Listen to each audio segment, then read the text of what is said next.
Olá pessoal, paz do Senhor Jesus, Deus abençoe você.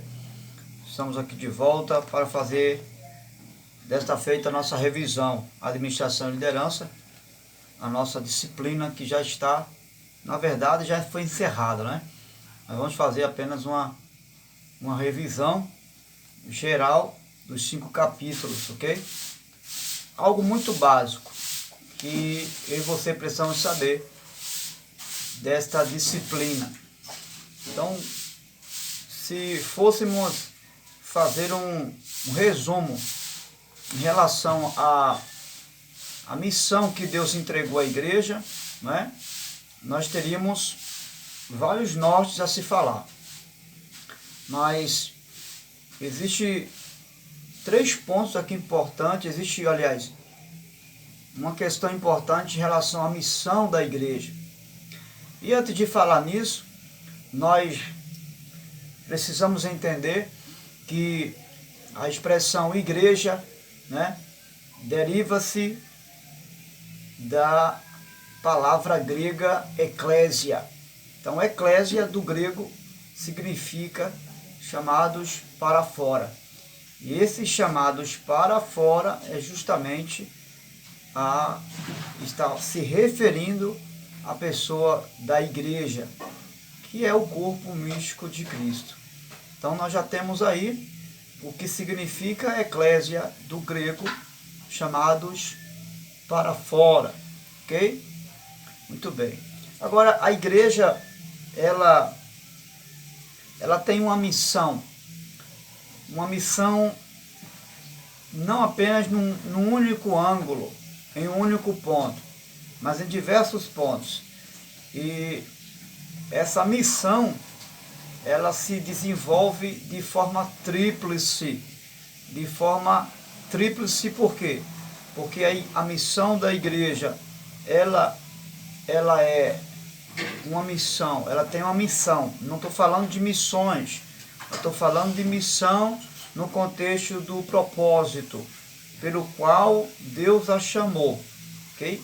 Ela tem uma missão de adorar, ela tem uma missão de edificar o corpo de Cristo, que é a própria igreja, e ela tem uma missão de evangelizar. Então, nós estamos entendendo que esse é o propósito da igreja em relação ao reino de Deus, ok?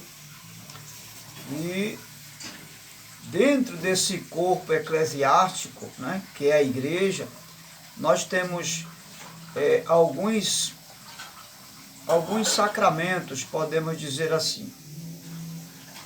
E esses sacramentos,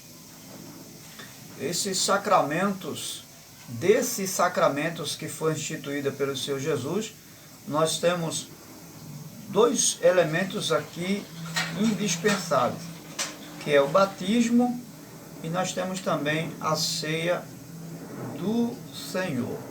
Então são sacramentos realizados dentro do corpo de Cristo. São serviços que a igreja realiza no corpo de Cristo, no que diz respeito aos sacramentos, ok? Então, nós vamos perceber também que o corpo de Cristo, como toda a instituição, vai exigir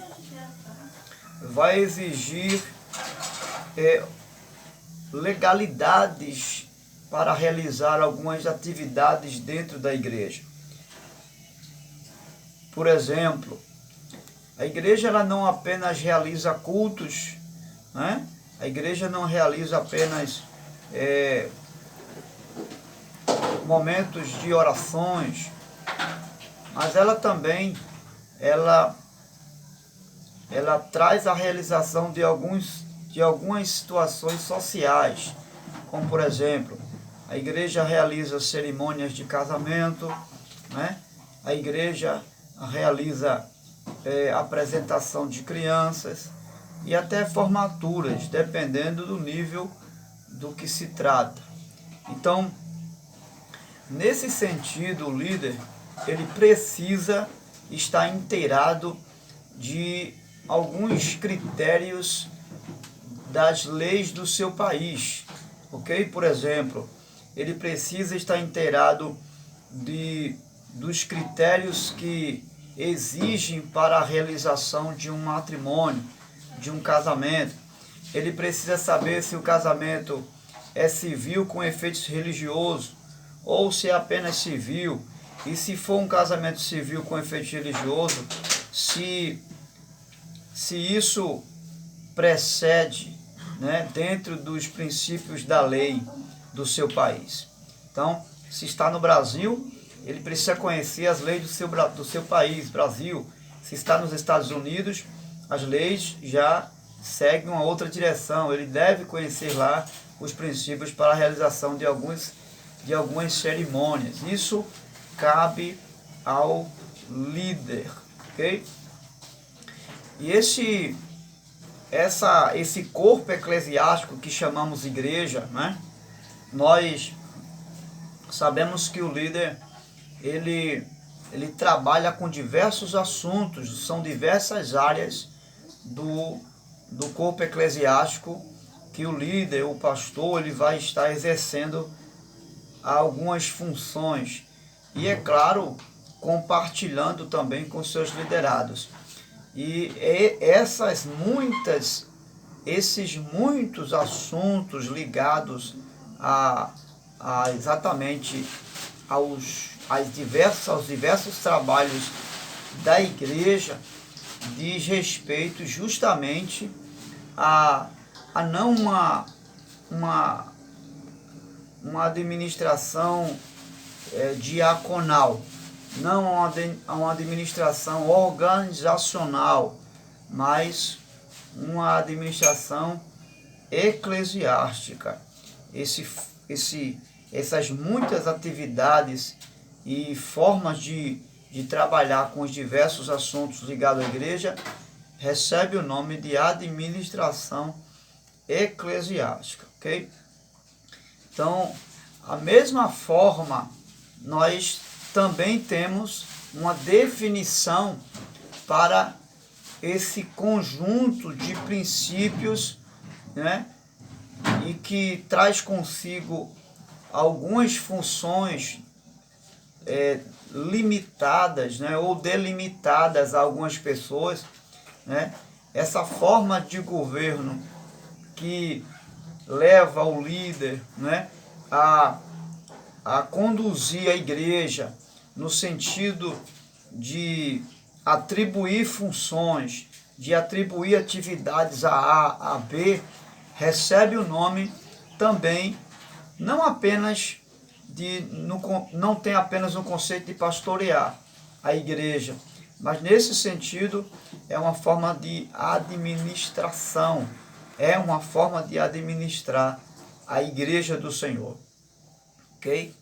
Então é muito importante nós entendermos também que o pastor, ou aquele que está na direção, conduzindo a igreja, ele não deve ter o objetivo final de ser servido, mas ele deve se empenhar no único objetivo, de servir a igreja e não de ser servido, não esperar que a igreja venha servir a ele, mas que ele possa ter o objetivo único de servir a igreja do Senhor Jesus.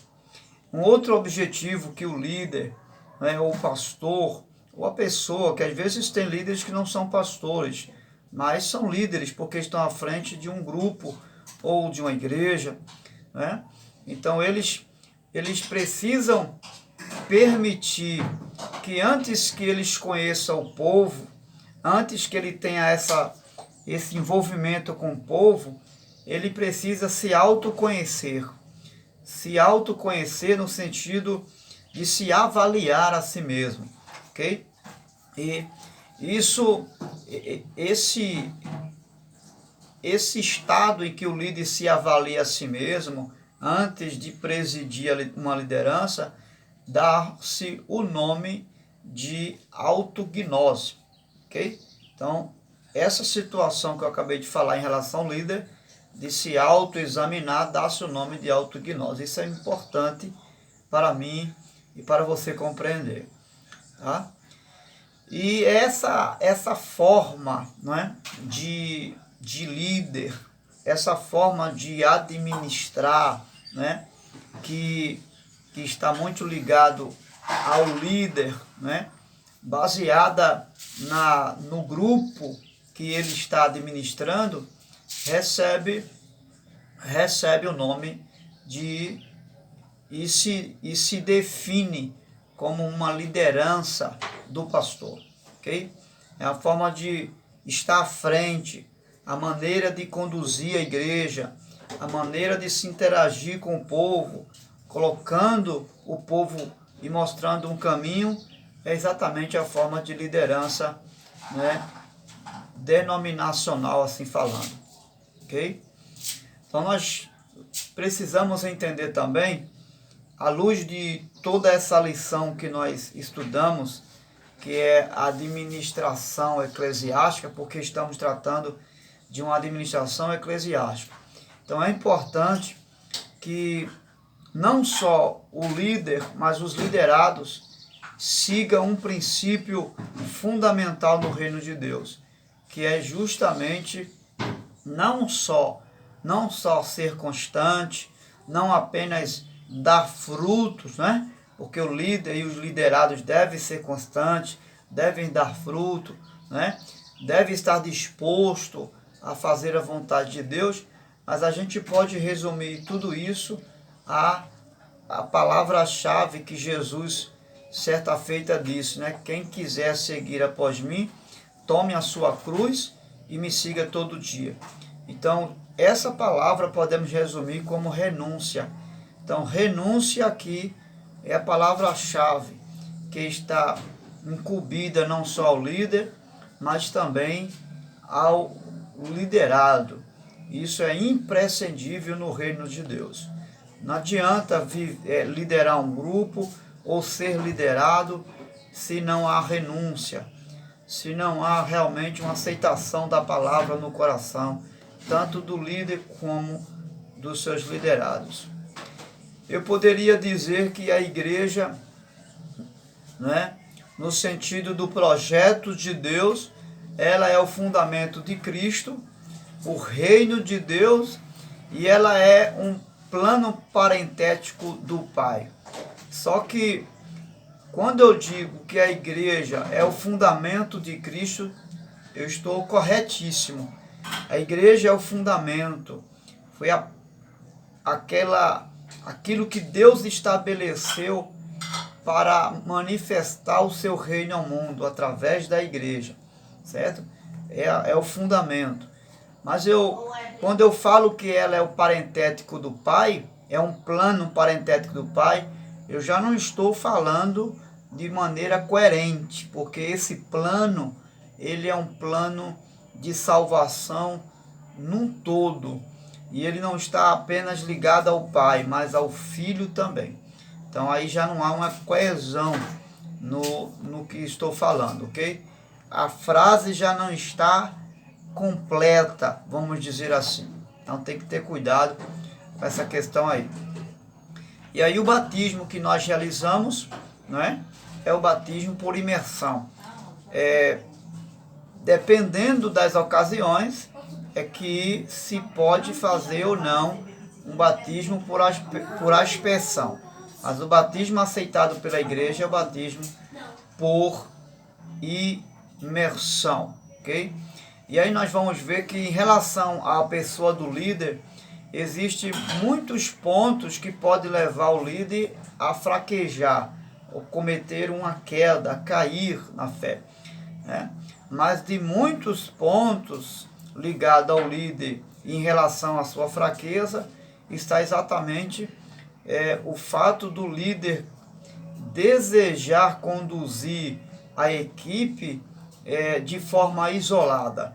Então a sua equipe não pode ficar isolado do seu líder.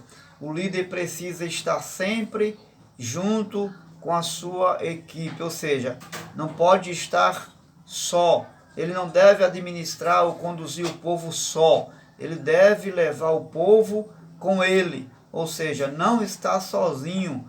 Isso é um ponto para evitar que o líder não venha a ser contrariado na sua fé.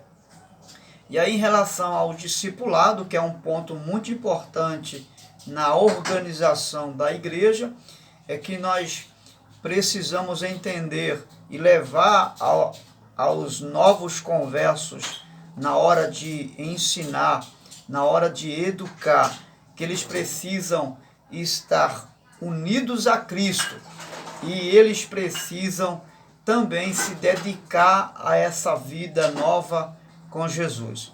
Sem a união com Cristo e a dedicação à pessoa de Cristo, é quase impossível manter uma vida de uma nova criatura ou viver o reino de Deus entre linhas, assim falando.